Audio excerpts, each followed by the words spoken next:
What's going on, everybody? Welcome to the Taurean Reloaded channel. If you are new, make sure you go ahead and hit that subscribe button. Also, be sure to click that bell and have your notifications set to all so you will be notified whenever I upload a new video or go live. So this story that I'm bringing to you, I was going to say for my live stream, but I said when I first saw this video and heard it in its entirety, or at least a portion or enough of it to want to speak on it, I said I don't think I can wait until the end of the week to talk about this. I know I have like a lot of other videos that I want to put up, but I said I want to get this one out as soon as I possibly can, especially with everything that's been going on with this particular subject that I'm going to talk about. So as y'all all know, on Friday, this past Friday, it was you found out that Roe versus Wade, which was to make abortion legal on a federal level, has been overturned, and now they're trying to overturn some other laws as well, but I'm really focusing on this one. Now in this picture you see two people. One of them should look very familiar to you, and that's the one on the right. If y'all don't know who the one on the right is, that is none other than Gloria Allred herself, way back in the 70s when this case was a big deal. That is Gloria Allred. This is actually the case right here. The Roe versus Wade case is what made her famous. And she's been hell on wheels ever since, her and her daughter. But the one standing next to her is Jane Roe from Roe versus Wade. And as you can see, they're holding a sign that says keep abortion legal. Now, it's been a lot of people championing behind the whole Roe versus Wade thing. I just could not bring myself to be behind it. One, because I'm not a woman. And they always try to say, a man should mind his own business. A man can't tell a woman what to do with her body, this, that, and the third.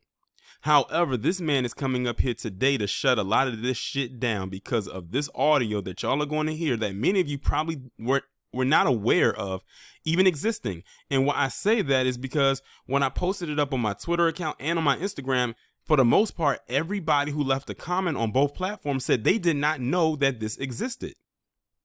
And that's for a reason.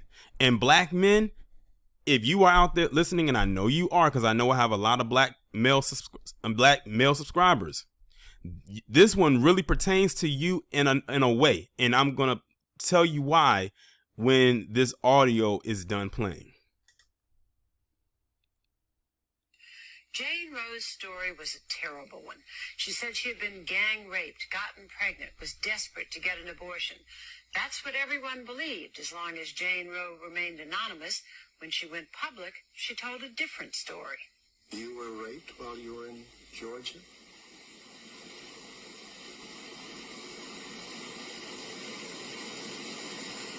No, I wasn't.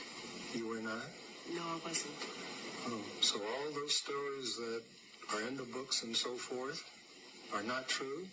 Yes, sir. Yes. They're not true. Right. And it turned out that lying wasn't the only embarrassment this darling of the pro-choice forces presented. In her personal treatise published last year, Norma McCorvey told the story of her somewhat sordid life. Then she still adamantly supported abortion. Now she adds that to the list of sins she took with her into the baptismal pool. I've cheated people out of money. I've sold drugs. I was an abusive alcoholic for, many, many years. I've done a lot against his teachings. But I think the far greater sin that I did was to be the plaintiff in Roe versus. Okay, so there you have it right there. And by the way, her name isn't even Jane Roe. That's a name that was just put out there. It was like an alias. Her real name, as you heard it in the audio, her real name is Norma McCorvey. That is her real name. So a Jane Roe, excuse me, for all intents and purposes, doesn't exist. That's just something they made up. So the lie even it kind of starts right there with the name, but it definitely didn't end there. So the person that was being talked to was this one right here. And they asked her, basically says, so everything that you pretty much said up until this point has been nothing but a lie. She paused for a little bit and she said, yes, it was. Everything that she put into a book, and the name of the book was called I Am Roe. by Norma McCorvey was a lie. All of it. Then she tries to go into a baptismal pool to wash her sins away of the lies that she told. She said in the audio that she was an abusive alcoholic. She used and sold drugs. So this woman was an addict. She was a fiend. And basically what happened was they paid her money and probably any other thing that she loved in order to be the face of pro-abortion. Now, remember, black men, when I said that this really pertains to you? Remember, they said that she was gang violated. Who do you think, demographic wise, do you think that she was talking about? I'll give you a hint. It wasn't PC. She claimed that she was gang violated by black men. And in the process of that gang violation, she got pregnant by one of these black men, the big black boogeyman. And she was trying to have an abortion. Now, when it comes to abortion, I've always said that if a woman is violated and, no woman wants to give birth to a child that will give her a reminder of the person that violated her. So I can understand if she wants to do that, but that's what they ran with when it came to this situation right here. I would not be surprised if she was out there scoping for the BBC, or as Bernie Mac said it so eloquently in his original, like one of his first stand-ups during the early 90s on Def Comedy Jams, the dick. And she got pregnant by one of those black men. And it wasn't even a violation or a gang violation. It could have been, for all we know, consensual. Because remember, even at that time, it was still kind of some tension there. But in order to get rid of the child, she had to claim that she was gang violated, and it was by this particular group of men. But I'm gonna be honest, I think she was lying about the whole thing. I don't think that it was even a black man there. I'm just throwing that first scenario out there because that has happened before. Unfortunately, it still happens today. But the point of the matter is that she lied and said she was gang violated by a group of black men, got pregnant, and tried to get an abortion. And that lie right there is what helped transcend to the books on a federal level to be put into law and has been on the books. I think Roe versus Wade passed like in the early 70s. Someone can correct me if I'm wrong down in the comments or in the chat about when Roe versus Wade passed. But I want to believe it was the early 70s or sometime in the 70s era when that actually occurred. A whole lie against black men is what helped this get through. And quite honestly, a lot of laws in this establishment is how it goes back to black men. Good thing I saw a comment on the video, on the audio that I played for you, because this was floating around even early last month in May. I bet a lot of people don't even know why originally weed was illegal. They called it reefer madness at one point, but you want to know why weed or reefer at that time when it was called, why it was illegal? It was illegal because, again, going back to black men, it was said that if PC women were to smoke weed or marijuana or reefer and get high, that would make them infatuated with the black phallus, aka the black man. Again, another law passed that stems from just the black man existing. Of course, we know that was a bunch of BS. Weed does not make you attracted to anybody. All it does is it calms you, it relaxes you, it just takes you into a place, probably where you in a zone. It doesn't make you attracted to anybody. If you're going to be attracted to anybody, you don't need weed or any type of other drug to make that happen. The only way that can happen is in TV and in the movies. But they had to put that out there. Of course, we all know now weed is just pretty much everywhere. Now, when's the last time someone smoked some weed and was attracted to you just off of smoking weed. Never. But they had to run with that because at the time they really didn't have the research, so they could just go off with anything. Just like the whole thing with AIDS starting with a monkey in Africa. Again, a continent that's home to a vast majority of black people. See, are y'all seeing the correlation here? You see how this works historically when they want to pass a law or when they want to pass a propaganda piece. Who do they kick it off with? Who do they blame first? Black men or black people? But like I said, I wanted to bring this to you because this is a hot topic right now, and a lot of people don't know that this audio exists, and it's in public. It's in a public sphere. It's not like I had to go digging to find this. I didn't have to go dig to find this. But today, on the day I'm recording this, June 25th, 2022, was my first time actually hearing and seeing this. Because I had heard stories that, that she was lying. But sometimes you just can't go based off of those stories. But now I can honestly say I believe them because now we got the audio straight out of the horse's mouth. And that's the horse right there. That's Mrs. Ed.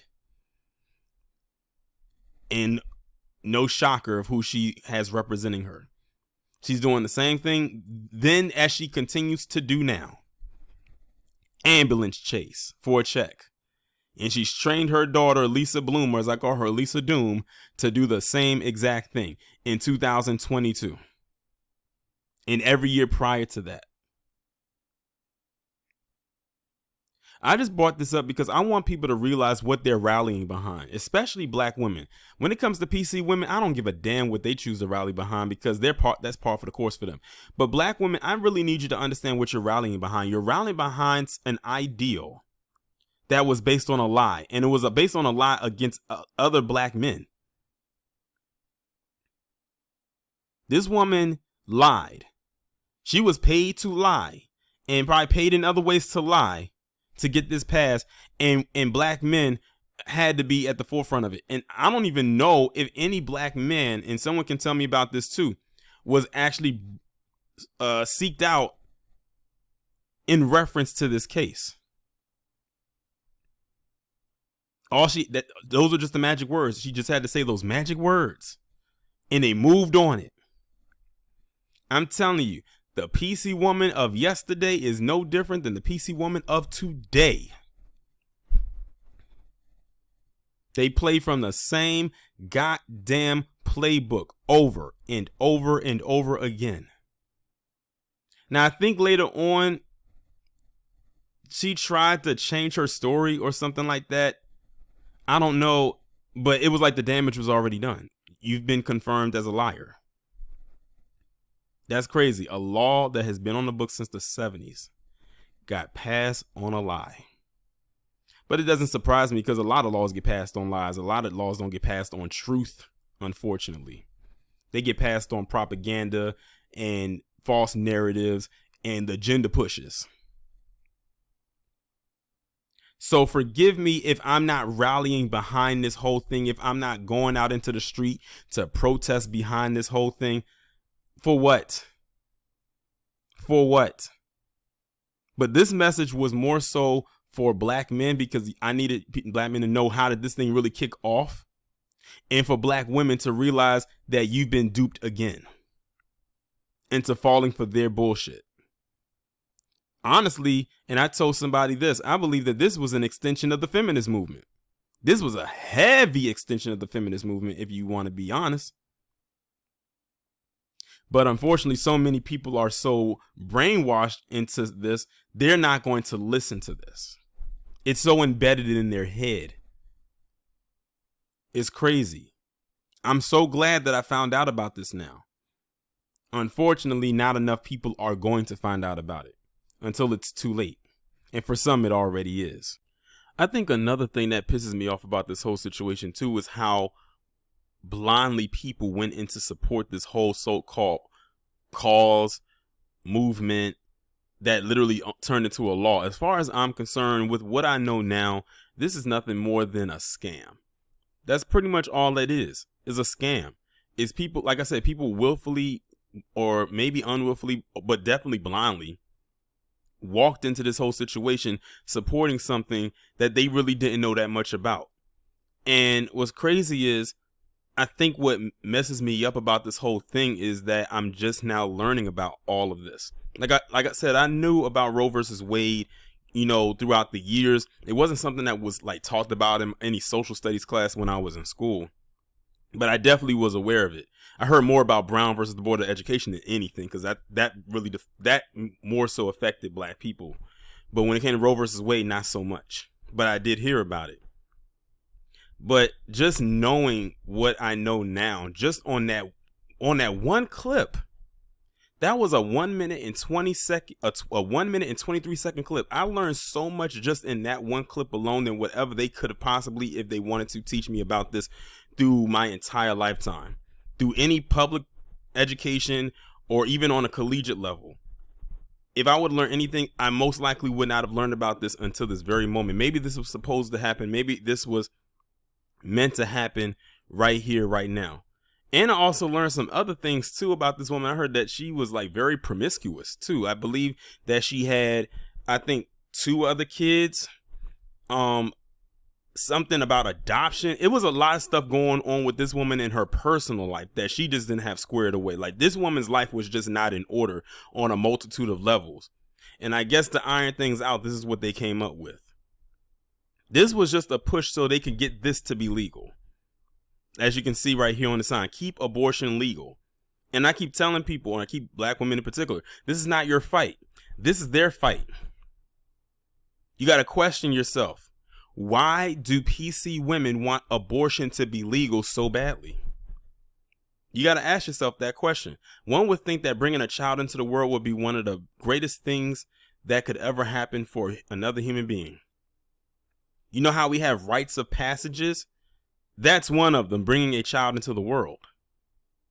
That can actually be a rite of passage for both the man and the woman. But it's just crazy to me. Then, of course, you tack on the Planned Parenthood with Margaret Sanger. Again, something that affected black people, because what was her goal? To bring down the population of the black race at all costs. Again, something put into motion, or some kind of entity put into the establishment that was affecting black people at the expense of black people. Again, I just gave you another example. But this whole thing, I said, this thing just kind of wrecked me, and it's still kind of playing in my head right now as I'm like out, like over an hour out of looking and listening to that clip that I played for y'all at the beginning of this video. And I'm going to leave the link to the video down in the description, and you can watch the clip. You can watch the news clip, and you'll be able to see her talk if you want to. And I understand if you don't want to hear her talk, because I didn't want to like listen to it, but for content, I had to play it. And I think what messes me up even more about this is that there's a lot of black people out there that didn't even know that clip existed. Like, for me and for them, they only heard things, they never, or heard stories, but they never heard the words come from her. And it's wild because there's a lot of Norma McCorveys out there that will lie and allow themselves to be used, because both of those instances could apply to her. She lied and she allowed herself to be used to push something that did not need to be pushed. So when people ask me why I am not mad about the overturning of Roe versus Wade, it's not because women shouldn't have the right to do whatever it is with their bodies. After all, they said my body, my choice. So what the hell is my take on it? Because they would tell me to shut up, right? It's because of the way they went about it is why why I'm not mad about it. And the way they went about it was one of the most wicked, egregious, nefarious ways that you could think of. But also is the American way. And that's my take on it.